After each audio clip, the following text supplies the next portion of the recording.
नमस्कार दोस्तों, मैं हूं संजय कथुरिया, डायरेक्टर बड़ा बिजनेस प्राइवेट लिमिटेड, और आज आपके साथ एक बहुत इंटरेस्टिंग टॉपिक पे चर्चा करूंगा।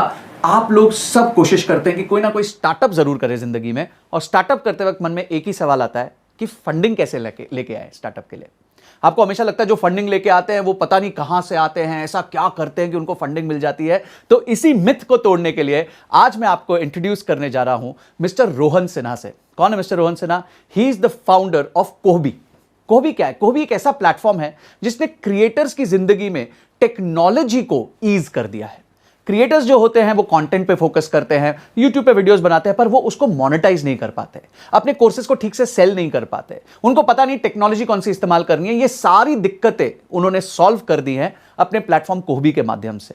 तो आज उनके साथ चर्चा करेंगे। आईआईटी बीएचयू से पढ़े हुए, 2017 में उन्होंने पास आउट किया था। शुरुआती के कुछ साल उन्होंने जॉब करे, पर उनको एंटरप्रेन्योरशिप का बहुत जज्बा था। आज कोहबी एक फंडेड कंपनी है, और कोहबी के बारे में और स्टार्टअप फंडिंग के बारे में आज हम बात करेंगे रोहन से।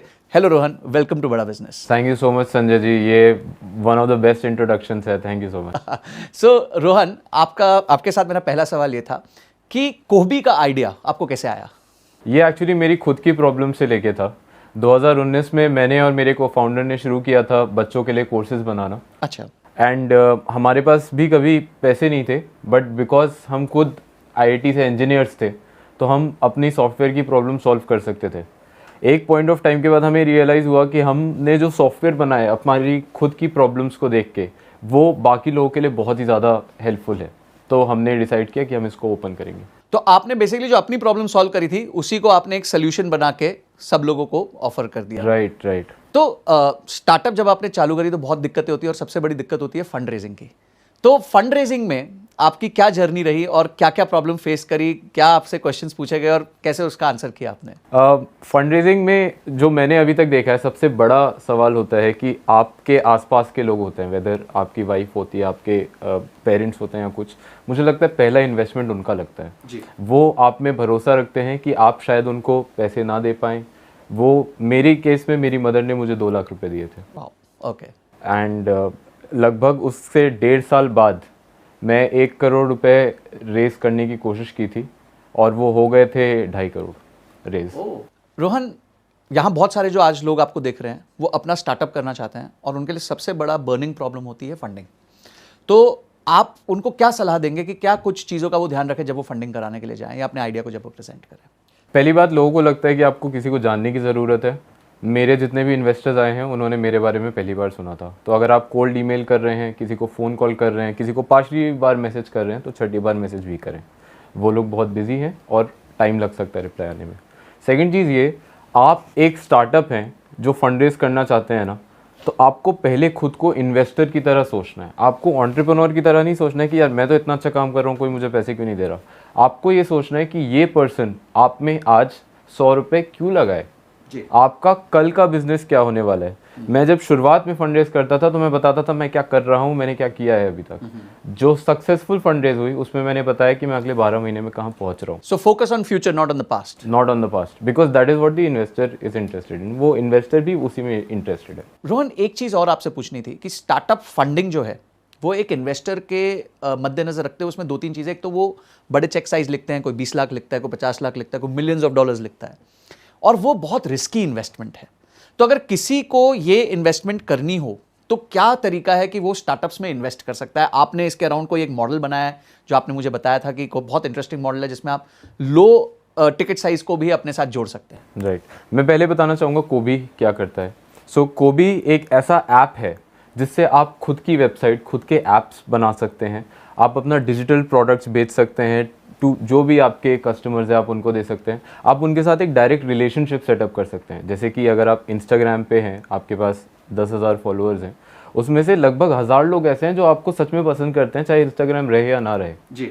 मैं कोशिश कर रहा हूँ कि आपका उनके साथ डायरेक्ट कनेक्शन बैठ पाए। आप उनको SMS भेज पाएँ, ईमेल भेज पाएँ, व्हाट्सएप भेज पाएँ। ये सारी चीज़ें आप कर पाएँ जब आप लीड कलेक्ट करते हैं अपनी वेबसाइट या ऐप पे।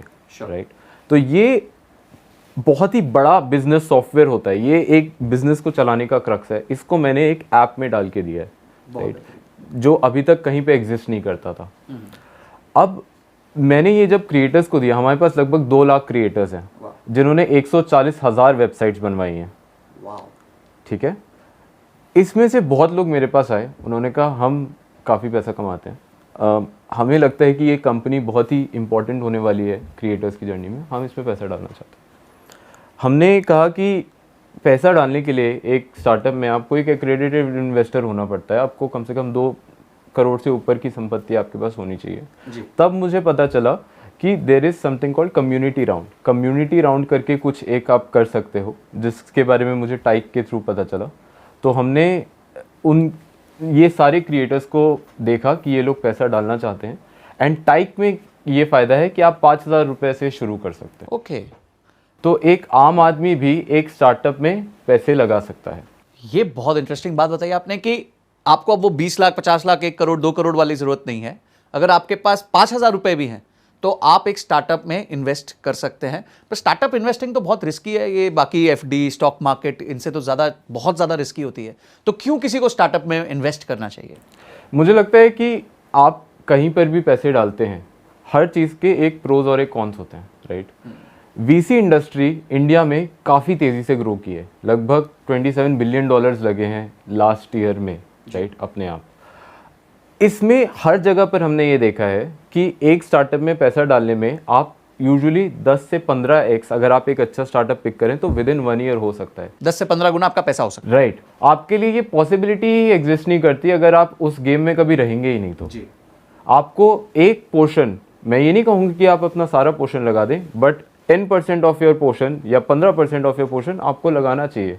अनुपम मित्तल जी हैं, राइट, बहुत फेमस इन्वेस्टर हैं जो शार्क टैंक पे देखे गए थे।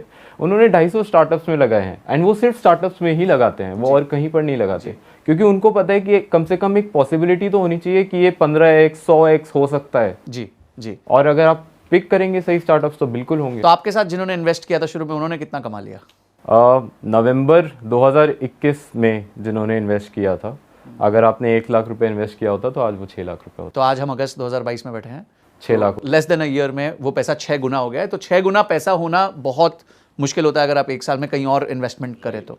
जनरली हमने देखा है कि स्टॉक मार्केट्स ने करीबन पिछले 8-10 सालों में 15 से 16% सालाना रिटर्न दिया है, कंपाउंडेड रिटर्न दिया है। इसी तरह अगर हम स्टार्टअप इन्वेस्टमेंट की बात करें तो उसी दौरान स्टार्टअप की इन्वेस्टमेंट में कितना रिटर्न्स बना होगा लोगों को? यूजुअली स्टार्टअप्स में जो लोग इन्वेस्ट करते हैं, जो लोग पिक करके करते हैं, उसमें उनका यूजुअली 15x से 50x के बीच में हो जाता है over a period of 5 year. तो हम ये कह सकते हैं सेफली कि 25% से ज़्यादा रिटर्न जो है सालाना उसमें बन सकता है। बिल्कुल बिल्कुल। सो बहुत बेहतरीन। तो हमें ये पता चला आज कि हम पहले तो जो छोटे टिकट साइज, अगर आपके पास भी थोड़े पैसे हो, भाई मेरे पास हैं, मैं खुद भी इन्वेस्ट करना चाहूँगा, कि छोटे पैसे हो तो भी अब हम स्टार्टअप में पैसा डाल सकते हैं। हम हमारे को वेट नहीं करना कि हमारे पास करोड़ों रुपए आए तब हम स्टार्टअप में पैसा डालना चालू करें। छोटे छोटे पैसे भी अब हम डाल सकते हैं और बहुत अच्छे रिटर्न्स की अपेक्षा रख सकते हैं, क्योंकि एक भी इन्वेस्टमेंट अगर अच्छी चली गई तो वो 50 गुना 100 गुना भी हो जाती है, जो स्टॉक मार्केट में इतनी आसानी से नहीं होता। अब कोबी के आते हैं फिर से। तो अगर कोबी में हमारे को इन्वेस्ट करना है, क्योंकि अगर आपने 1 का 6 कर दिया 1 साल के अंदर, तो हम अब कैसे इन्वेस्ट कर सकते हैं? आपके क्रिएटर्स, हमारी कम्युनिटी अगर आपके साथ जुड़ना चाहे तो कैसे जुड़ सकती है आपके इन्वेस्ट? पहले तो मैं कोबी के बारे में बताना चाहूँगा। सबसे अच्छी बात कोबी के बारे में ये है क्योंकि ये इतना आसान है मोबाइल पे। दिसंबर में हमारे पास 20,000 क्रिएटर हुआ करते थे, जून में हम 2 लाख क्रॉस कर चुके थे। हमने 10 गुना कंपनी को ग्रो किया है सिर्फ 6 महीने में। और जिन लोगों से हमने पैसे लिए थे नवंबर में, उस टाइम पे हमारे पास कुछ नहीं था और हमने कहा था हम इसको 1.5 लाख तक लेके जाएंगे, एंड लोगों के लिए मानना मुश्किल था, एंड हमने उसको 2 लाख कर दिया। तो ये बहुत ही फास्ट ग्रोइंग कंपनी है, एंड जो हमारा अभी करंट राउंड हो रहा है वो भी इसलिए हो रहा है बिकॉज लोगों ने देखा है कि यार ये 3 लोगों IITians की टीम है, इन्होंने एक कॉम्प्लेक्स बिजनेस को मोबाइल ऐप में डाल के दे दिया है, एंड ये एप्लीकेबल है सिर्फ इंडिया के क्रिएटर्स के लिए नहीं बल्कि दुनिया के सारे क्रिएटर्स के लिए। एंड एक्चुअली में हमारे पास US के क्रिएटर्स आके यूज़ कर रहे हैं, इंडोनेशिया के यूज़ कर रहे हैं। सेंट किट्स एंड नेविस करके एक कंट्री है, मैंने को नाम पता चला उस कंट्री का जब वहाँ के यूज़र ने मुझे बोला कि उन्हें कुछ प्रॉब्लम आई।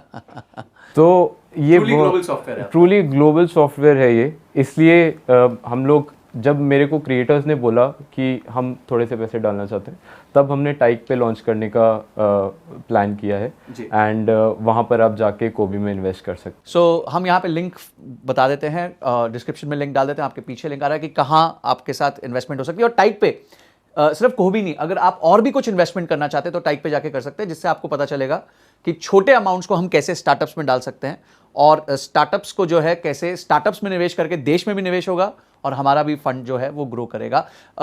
कोई आखिरी सलाह आप स्टार्टअप करने वाले लोगों को देना चाहते हैं आपकी जर्नी से, कोई ऐसी एक लर्निंग, बहुत इंपॉर्टेंट लर्निंग जो हमारे दर्शकों को, क्योंकि हमारे दर्शक जो हैं ज़्यादातर स्टार्टअप करना चाहते हैं या कर रहे हैं, तो आपकी जर्नी से आप क्या उनको कुछ सेंट्रल मैसेज देना चाहेंगे जो आपके लाइफ की सबसे बड़ी लर्निंग रही? मैं आपको बताता हूँ एक स्टार्टअप का सबसे पावरफुल चीज़ क्या है।